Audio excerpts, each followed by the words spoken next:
Lukman Kurniawan atau saya sendiri. Waktu dan tempat disilakan. Langsung saja kita ke materi pertama, yaitu Aceh versus Portugis dalam VOC. Setelah Malaka jatuh ke tangan Portugis pada tahun 1511, justru membawa hikmah yang besar bagi Aceh, di mana banyak sekali para pedagang Islam yang memindahkan kegiatan perdagangannya dari Malaka ke Aceh, sehingga Aceh mengalami perkembangan yang sangat pesat dan Aceh menjadi bandar dan pusat perdagangan.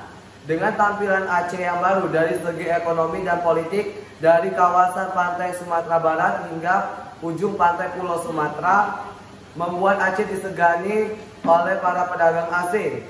Dengan perkembangan Aceh yang sangat pesat, membuat Portugis merasa terancam dan Portugis ingin melakukan serangan. Dan pada tahun 1523, Portugis melakukan dan melancarkan serangan kepada Aceh. Pada tahun selanjutnya, Portugis kembali dengan melakukan serangan, tetapi Aceh ingin tetap berdaulat dan ingin mempertahankan pelabuhan di Pulau Sumatera, sehingga Aceh ingin melawan Portugis dengan persiapan dan perlengkapan yang sangat matang. Tetapi perlawanan antara Portugis dan Aceh tidak pernah selesai dan berujung akhirnya. Kedatangan VOC membuat Portugis diusir dari Aceh. Baiklah, langsung saja kita ke materi yang kedua, yaitu Maluku angkat senjata. Perang Maluku terjadi pada tahun 1823, sehingga para tokoh yang terkena pada peristiwa tersebut ialah Sultan Hyorun dan Sultan Baabullah. Kedatangan Spanyol dan Portugis ke Maluku membuat Maluku merasa tidak senang karena sifat Portugis dan Spanyol yang sombong dan kasar terhadap rakyat Maluku. Pada peristiwa tersebut juga terjadi persaingan antara Portugis dan Maluku, yaitu Portugis melakukan monopoli. Untuk menyelesaikan perkara tersebut, maka dibuatlah perjanjian Saragossa yang berbunyi daerah kekuasaan dan pelayanan Portugis adalah dari Brazila ke timur sampai ke Halmahera atau Maluku. Kedua, Spanyol berkuasa atas Meksiko ke barat terus ke Filipina. Upaya Pangeran Nuku menjadi Sultan Nuku meyakinkan Sultan Aharai dan Pangeran Ibrahim untuk membantu melawan VOC. Pada akhirnya Sultan Nuku berhasil mengusir VOC. Peristiwa tersebut terjadi karena Maluku ingin mendapatkan kedaulatan dan perhatian serta mengusir VOC yang sombong dan kasar terhadap rakyatnya. Demikianlah penjelasan dari saya. Langsung saja ke materi. Itulah penjelasan dari materi pertama, yaitu Aceh versus Portugis dan VOC dan Maluku angkat senjata. Baiklah, langsung saja kita ke materi kedua, yaitu Sultan Agung versus J.P. Coen dan perlawanan Banten, yang akan disampaikan oleh penyaji dua, yaitu Amalia Latifah. Kepada Amalia Latifah, disilakan. Baiklah, terima kasih kepada moderator. Di sini saya akan menjelaskan materi tentang Sultan Agung versus J.P. Coen. Sultan Agung adalah raja terkenal dari Mataram. Beliau memiliki dua cita-cita, yaitu satu, ingin mempersatukan seluruh tanah Jawa. Dua, ingin mengusir kekuasaan asing dari bumi Nusantara. Dan ada beberapa alasan beliau ingin menyerang Batavia. Satu, monopoli yang dilakukan oleh VOC. Dua, VOC sering menghalangi kapal-kapal dagang Mataram yang akan pergi ke Malaka. Tiga, VOC hendak mengakui kedaulatan Mataram, dan lain-lain. Dan pada tahun 1628, Sultan Agung menyerang Batavia, tetapi serangan itu gagal. Dan pada 1645, Sultan Agung wafat dan digantikan oleh Sultan Amangkurat yang memerintah pada 1646 sampai 1677. Sekian dari Sultan Agung versus J.P. Coen. Baiklah, materi selanjutnya adalah perlawanan Banten. Perlawanan Banten terjadi pada tahun 1619. Tokoh utama dari perlawanan ini adalah satu, Pangeran Surya, dua, Sultan Ageng Tirtayasa. Penyebab utama dari perlawanan ini adalah karena Banten memiliki posisi yang strategis dalam perdagangan internasional. Oleh karena itu, Belanda selalu ingin menguasainya, tetapi tidak membangun bandar perdagangan di Batavia. Dan pada tahun 1616 terjadilah perlawanan antara Banten dan Batavia karena ingin memperebutkan posisi sebagai bandar perdagangan internasional. Dalam perlawanan itu terjadilah perjanjian antara Sultan Ageng dan VOC yang mengakibatkan Sultan Ageng kalah. Dan pada tahun 1683 Sultan Ageng ditangkap dan ditawan oleh VOC yang mengakibatkan beliau meninggal pada tahun 1692. Sekian penjelasan dari saya kembalikan kepada moderator. Itulah penyampaian materi oleh penyaji kedua, yaitu Sultan Agung versus JP Coek dan perlawanan Banten. Langsung saja kita ke materi ketiga, yaitu perlawanan Goa dan rakyat Riau angkat senjata, yang akan dibacakan oleh penyaji ketiga, yaitu Fikri Rizky Amalia. Kepada Fikri Rizky Amalia, disilakan.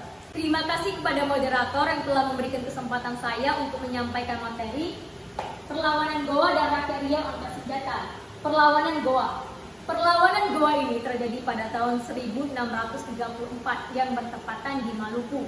Di dalam perlawanan ini terdapat tokoh terkenal, salah satunya Sultan Hasanuddin. Sultan Hasanuddin ini diberi julukan sebagai ayam jantan dari timur. Adapun penyebab utama terjadinya perlawanan Goa yaitu karena VOC berusaha mengendalikan Goa serta menguasai pelabuhan Sombaoku serta menerapkan perdagangan monopoli sebagai bandar perdagangan dan jalur perdagangan internasional.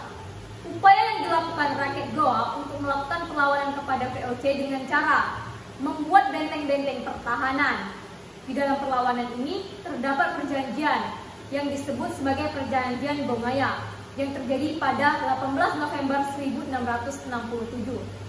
Hasil akhir dari perlawanan Goa yaitu Sultan Hasanuddin dengan terpaksa melaksanakan Perjanjian Bongaya serta benteng-benteng pertahanan rakyat diserahkan kepada VOC. Oleh Speyman diberikan nama Rotterdam. Selanjutnya kita masuk ke materi kedua yaitu rakyat Riau angkat senjata. Rakyat Riau angkat senjata. Perlawanan ini terjadi pada tahun 1723 yang bertepatan di Riau. Di dalam perlawanan ini terdapat tokoh-tokoh terkenal yaitu Sultan Abdul Jalil Rahmat Shah, yang kedua Laila Muda, dan yang ketiga Abdul Jalil Muazzam Syah. Penyebab utama perlawanan ini yaitu karena VOC telah berhasil menanamkan politik dengan cara memecah belah dan memengaruhi rakyat Riau. Kerajaan-kerajaan seperti Siak, Indragiri, Rokan, dan Kompas sangat terdesak oleh paksaan monopoli dan tindakan sewenang-wenang yang dilakukan oleh VOC. Upaya yang dilakukan rakyat Riau untuk melakukan perlawanan VOC dengan cara memperkuat dengan kapal perang Harimau Buas yang dilengkapi dengan lancing serta alat-alat perang lainnya.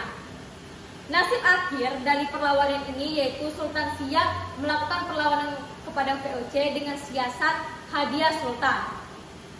Sultan berpura-pura damai kepada VOC dengan cara memberikan hadiah kepada Belanda. Oleh VOC menyetujui dengan ajakan tersebut yang diadakan di Lodi. Pada saat perundingan dimulai, Sultan Siak justru disuruh tunduk kepada VOC. Kemudian Sultan Siak langsung memberikan kode kepada anak buahnya untuk segera menyergap serta membunuh VOC dan membakar tempatnya. Oleh karena itu, Sultan Siak kembali membawa kemenangan serta diberikan julukan sebagai Panglima Perang Raja Indra Pahlawan Datuk 50. Demikian penyampaian materi oleh saya. Selanjutnya saya kembalikan kepada moderator. Itulah penjelasan mengenai perlawanan Goa dan rakyat Riau angkatan senjata. Dan materi yang terakhir akan dibacakan oleh penyaji keempat, yaitu Sulistya Uswatunasana dengan materi orang-orang Cina berontak dan perlawanan Pangeran Mangkubumi dan Mas Said. Kepada penyaji keempat, Sulistya Uswatunasana, disilakan. Terima kasih atas moderator. Di sini saya akan menjelaskan materi tentang orang-orang Cina berontak. 1. Awal mula kedatangan orang Cina. Orang Cina datang pada abad ke-5 dan sudah mengadakan hubungan datang di Pulau Jawa. Pada masa kerajaan-kerajaan, banyak pedagang Cina yang sudah tinggal di Indonesia di daerah pesisir dan juga banyak menikahi penduduk Jawa. VOC sengaja mendatangkan orang-orang Cina untuk mendukung perekonomian. Tidak semua orang Cina itu kaya, tetapi juga ada golongan orang miskin. 2. Penyebab orang Cina memberontak. VOC menyelewengkan surat izin dan membayar harga lebih mahal dikarenakan orang Cina tidak mampu untuk membeli surat izin itu. Orang Cina tidak mempunyai surat izin yang bermungkin akan ditangkap dan dideportasikan ke negaranya atau dipekerjakan di kebun-kebun pala milik VOC di Sri Lanka. Oleh karena itu, orang Cina membentuk gerombolan dan memberontak VOC. Yang ketiga, cara mencegah orang Cina berontak. Melakukan sweeping memasuki rumah-rumah orang Cina dan melakukan pembunuhan dan memperkuat senjata dan tentaranya. Materi selanjutnya, perlawanan Pangeran Mangkubumi dan Mas Said. Perlawanan Mangkubumi dan Raden Mas Said menggunakan teknik garilnya. Isi perjanjian yang ditandatangani pada tanggal 11 Desember 1749 yaitu Susunan Pakubuwana menyerahkan Kerajaan Mataram baik secara de facto maupun de jure. 2. Hanya keturunan Pakubuwana II yang berhak naik tahta dan dinobatkan oleh VOC dengan tanah Mataram sebagai jaminannya. 3.